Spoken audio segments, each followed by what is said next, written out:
Hello there, and welcome to FM On Demand with Tara Fitzpatrick, the podcast of Food Management Magazine. I'm your host, Tara Fitzpatrick, and today we have a really good conversation with a chef, dietitian, consultant, cookbook author. Her name's Abbie Gellman, and she recently presented at the UMass Conference, where they have a track for dietitians now.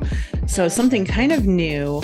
It's very chef-centric conference, obviously, but dietitians attend too, and they're just with some really good stuff for them there this year, and we are attempting to give you a little bit of that at home. Sometimes, and if you are a dietitian or a chef, sometimes it seems there's a little bit of back and forth between like the dietitians want it to be healthy and the chefs want it to be delicious. But I think they both kind of want both things, and working together is obviously what makes a good college dining team. So Abbie has got really good perspective on this. Her life is very interesting. We learned a little bit about just how she got started in this, and she's got some great information about plant-based and plant-forward, and also the way that you frame those conversations. And I noticed that we have something in common. We're both single moms to teenage daughters, and both of them are a little bit picky eaters. So that's, as you guys know me, that's one of my favorite things to talk about. It's a code I'm always trying to crack. So getting a little bit closer every day. So thank you for listening. Please enjoy. Welcome, Abbie. Thank you so much for being here today. Thanks so much for having me. Yeah, I'm excited to do a little bit of a recap about the UMass Chefs Conference. You gave a very interesting thing there this year, and I think it was the first year that I had not been back in a while, but it was the first year I noticed there was a separate track for dietitians and for chefs. So I wondered if you could talk a little bit about that and how you met the great Ken Tung and the way that they put so much thought into this conference. It's amazing. Yeah, it is amazing. So they have always had, or at least the last several years, they've always had a nutrition track, but never cooking. So I actually met Ken and the team probably 10 years ago.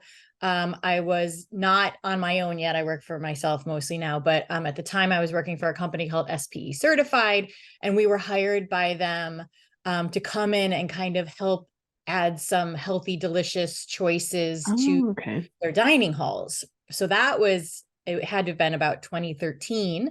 Yeah. So I met the team then and worked with them at that point in time. And then many years later, I want to say it was 2019, the dietitians there asked me to come back and speak in the nutrition track and do some slides and such then. So I kind of reunited with them then. Nice. And then obviously COVID. So this year in 2023, when they were getting everything ready, they reached out again and asked me to come speak. And when I was talking to them about all the different things we could do, we kind of floated the idea of what about doing a workshop? The dietitians had never done any hands-on cooking. And it's important, at least in my point of view, that health professionals, especially dietitians, know how to cook. So they said yes. And that was kind of how our full day workshop was born. That's awesome. I think it's really nice to get a chance. And just like as a reporter going there, it's so intimidating to go into the kitchen when they're cooking. Like, and I almost kind of stay back because they're very serious about it. I get in the way. Yes. I think the first year that I went, I was on a team and I let many people down, and I'm sure you did great, but it's overwhelming away. if you don't do that every day. That's the thing. And all it's of like the other people do. Yeah. I'm a really good home cook, but I could never hack it in a professional kitchen. I always say that, but it's like, so dietitians are sometimes the same way. That's not their day-to-day realm. They are not in the professional kitchen with the people. So it's awesome that they had a chance to like be a little bit more hands-on during this conference. And you've worked with so many different just people in different businesses and companies, and you're the author of cookbooks. So this was specifically for college. So I wanted to think, and as for food management, that is one of our main pillars of the segments that we cover. And so when you are looking at college dining, like through that kind of like dietitian lens, like what were some things that you were thinking about, like as you were preparing to kind of present to this crowd? Yeah, that's a great question. So I kind of separated into 4 sections based on what I know about campus and university dining, and what through our conversations seem to be the most helpful, or some of the pain points, I guess you could call them. So I divided it into 4 sections. So one was just basic culinary basics, kitchen essentials, kind of recipes that would be kind of more universal. Then the second part was plant-based and plant-forward, which, as I'm sure you know, is a trend. It still is going strong. Yeah. Going strong, right? And I don't call plant-based or plant-forward vegan. I feel like they're 2 different things. I agree. But plant-based could be vegetarian, it could be vegan, but it has, a majority plants, whatever that means. So we had recipes for that. And then I did allergy-friendly recipes for the 3rd section, because there's so much around allergens, especially now, that we have to be aware of in the dining halls. Yeah. And then the 4th part was late night dining, which I mean, I remember from when I was in college, right? Like we ate sometimes at 10 p.m. So, for sure. Yes. And we had like wagons. There was like a gyro wagon, maybe, that I remember. Yep. We had something called hot truck. And yes, exactly. It was like pizza. So how to add delicious, flavorful meals with a little bit maybe of a healthier side for that late night dining part. Yep. So let's talk a little bit more about just sort of the points that you hit with the class, because this was an extensive thing. So tell us a little more like in depth about what went on. So we had 16 dietitians from different colleges and universities, and I split them into teams of 2. And then there were 4 sections, as we just talked about. So each team had 1 recipe for each section. So we ended up with 16 recipes for the full day. So we were cooking for a full day. And we really split it into, we would do 1 section, and then everyone would present their dish, and we would kind of talk through and then taste it and eat and then clean up and then kind of go to the next section. So it was really, really amazing. As far as kind of specifics within that, what do you want? I'm happy to cover. I had a chance to actually look at some of the recipes that you did, and they're all just very trendy. And you were using sausage style crumbles. So here's where the plant-based part of it comes in. Yep. And the breakfast burrito sounded amazing. There was a black bean burger. What are your thoughts? I did kind of want to ask, just in general, like about veggie burgers. Like, what are your thoughts? Because I like it to be a little beany. I love beans. But it's a whole different thing than like analog meats where it's looking and acting like a hamburger. But you've been doing this for so long. Like, what have your thoughts been kind of on the black bean burger? Like, has it evolved and changed? So you're right. We did one, we worked with Morningstar Farms, and we used the Chipotle black bean burger. And for that like full recipe, I paired it with caramelized onions, some apple slices, some avocado, a special like homemade zesty burger sauce that was almost like a ranch dressing. But we kind of took the black beans and made it into, a fuller dish. But I love the black bean burger from Morningstar Farms, because I prefer to see beans or lentils or those kind of items versus the analog meats, I guess is the way we can call it. And I think a lot of campus people do too. More puree, just seeing that texture, because it's like, yes, I'm eating beans. I love beans for sure. Yeah, and it tastes like beans. To me, at least when I'm working with consumers, I like to encourage them to get to know and be comfortable with the flavor of plants, right? So beans taste like beans, lentils taste like lentils, veggies, all of those things. So we want them to actually want to eat beans and lentils and plants, right? So I prefer something like that Morningstar Farms black bean burger for that reason. Yeah. And I was thinking that there was kind of a back and forth between like Stealth Health and it's like everybody has like a black bean brownie. So it's like, I don't know, we don't need to make it into a brownie. We could just show that it is beans. So, yeah. And with the Stealth Health, that's a really good point too. So I kind of like to do it twofold. So I like people to see the vegetables and see the plants so that we're all aware that this is what they are and we're supposed to eat them and they can taste good. But sometimes I also will hide beans or lentils or veggies or things also, especially with little kids. So not necessarily adults, but so we also know they're still getting them. So they have it on the plate maybe in two different ways, one that they don't realize is there and one that they do realize is there. Well, I like that approach, sort of like a little bit from each, like very balanced, definitely. And I'm so excited to check out some of your cookbooks. I just was looking at your website and I saw that you went to Cornell. How cool is that? I got to visit there. I wish I could say that I went there, but I did get to visit a while ago. And it's just such a cool place. And the waterfalls, pretty, right? The gorgeous, as they say, it's gorgeous. It's gorgeous. Yeah, gorgeous. It is gorgeous. So where did you grow up before that? I grew up in Rochester, so I am You were not too far away. Not too far away. And I worked in high school and a restaurant and at a hotel.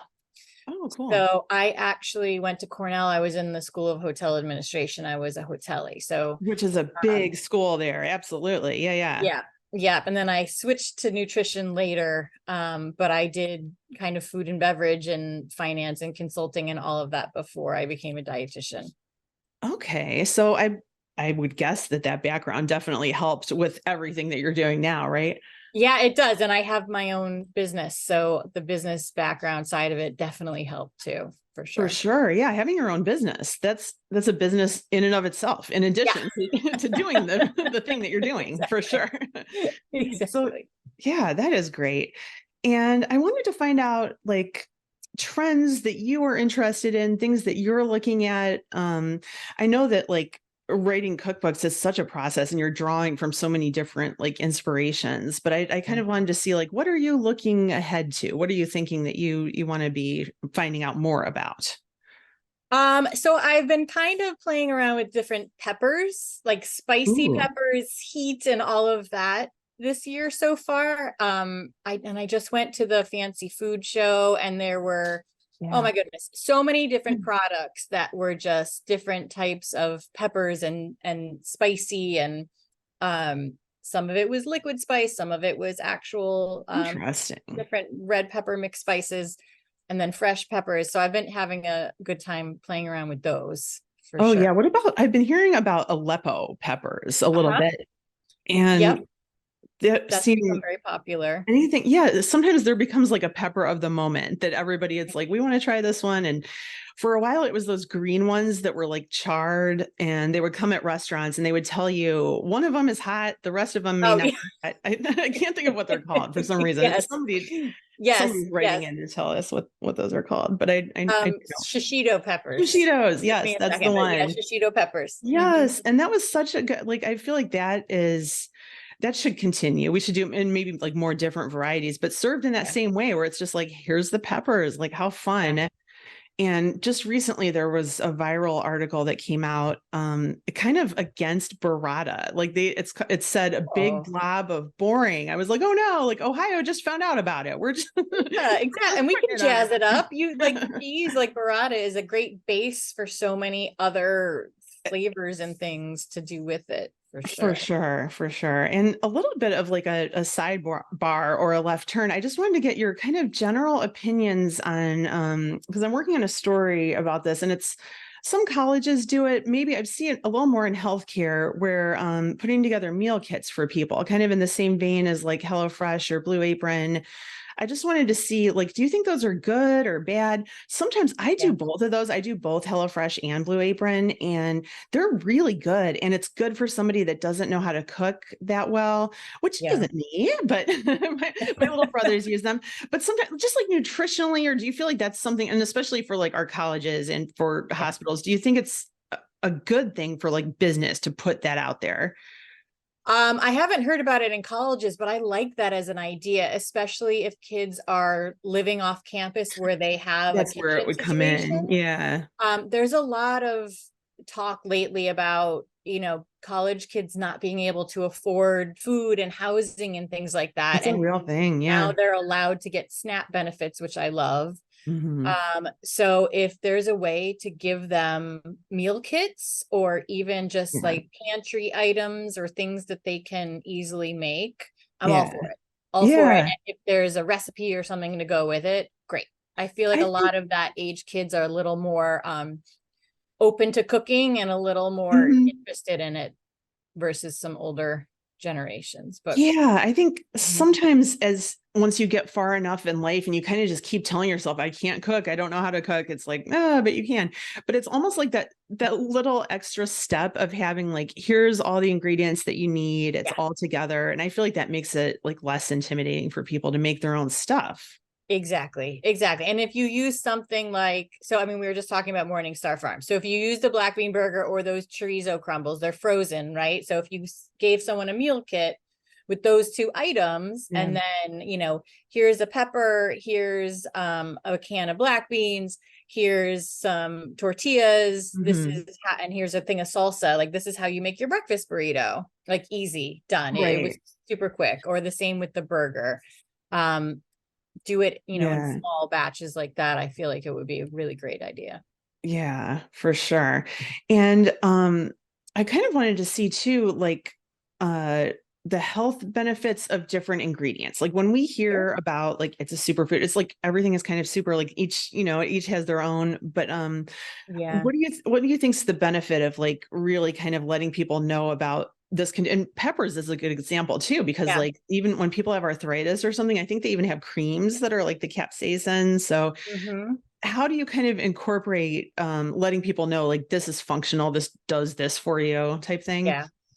So, I know how, I mean, you obviously do too. Media likes to label things superfoods It's or me. try to I zone did in on things. it. I try to do it a little bit more broadly. So Mhm. instead of focusing on kale, for example, Yeah. I like to talk about leafy greens. So whether it's kale Mhm. or collard greens or mustard greens or Swiss chard, whatever it Yeah. is, we want to incorporate leafy greens, and here are some easy ways to do it. You may have heard people talking about eating a rainbow.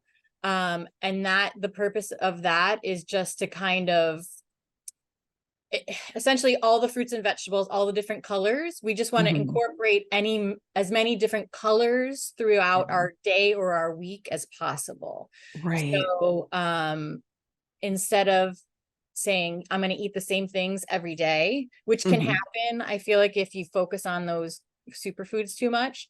Mm. But if you focus more on colors, so I'm going to eat something red and orange and green today. Tomorrow, I'm going to eat something white and blue and purple, or, yellow, whatever the case is, then maybe it's a banana or maybe it's zucchini or summer squash, but you're still getting the different colors kind of throughout, and they all give different antioxidants. Like all the colors mean something different. Yes, that's what's something that's so cool about nature is that Yeah, they like each one is an indicator of kind of like we have this and that. And exactly. Yeah. yeah, just getting people to try that. And I Mhm. also saw on your website, you and me have something in common. Oh, If your good. website is up to date, we Yes. both we both are single moms that have Yeah. a daughter who's a teenager. Yeah. And Mine just turned 16. oh my gosh, okay, mine is 14. Nice. And so I wanted to just kind of get like, what are some things that you cook at home for just the two of you? Because I will make something and it's enough for two people. We'll have leftovers. And of course, I have older relatives who live in town and my Yeah. parents, and I make extra all the time. But I wondered, what are what's some stuff that's been working really great for you at home?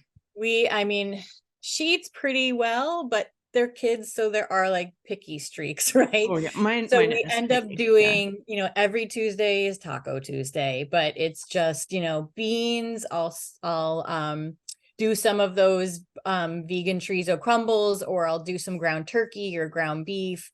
And then cut up veggies and have a can of beans and all of that. And then we just make our own tacos every Yes.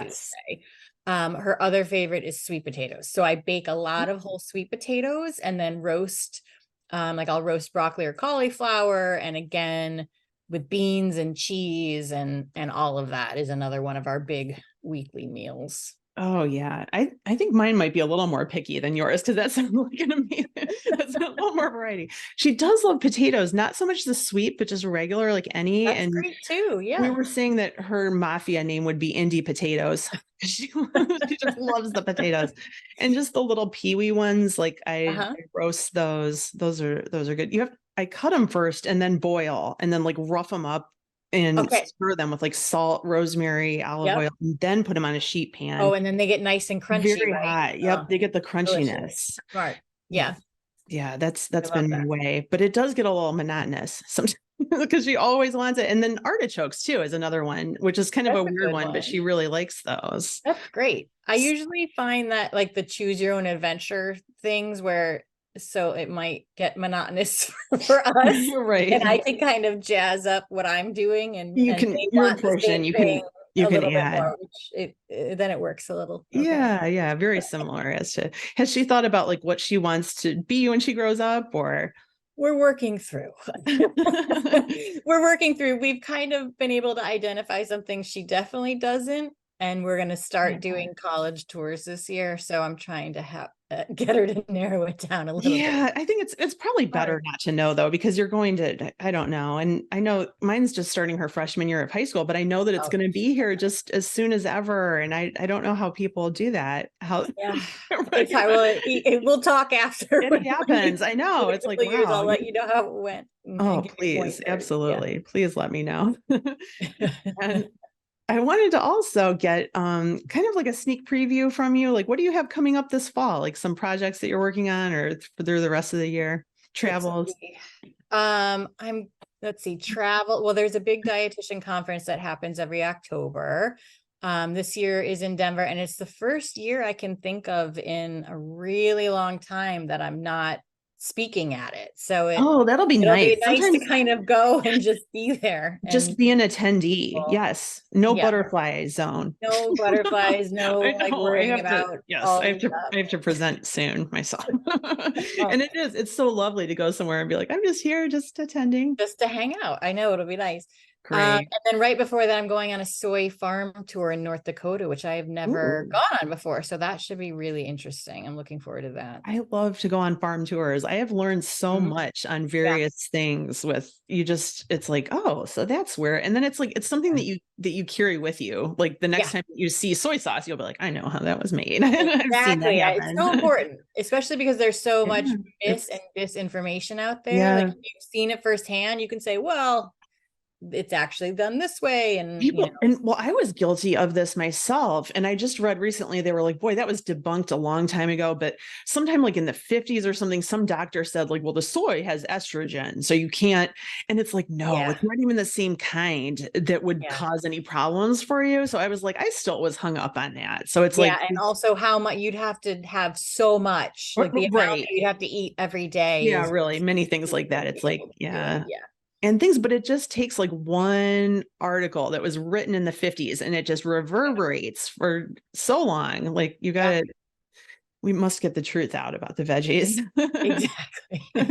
Exactly. For sure. Well, I'm going to keep following up with you. I'm so glad to know you. And I hope that we can collaborate on some stuff Yeah. coming up. I'll let you know different stories I have, and hopefully you can contribute some recipes and your Yeah. know-how. I'm so happy to meet you. Thank you Yeah, so you much for too. being Reach out here. anytime. I'm happy to help in any way that I can.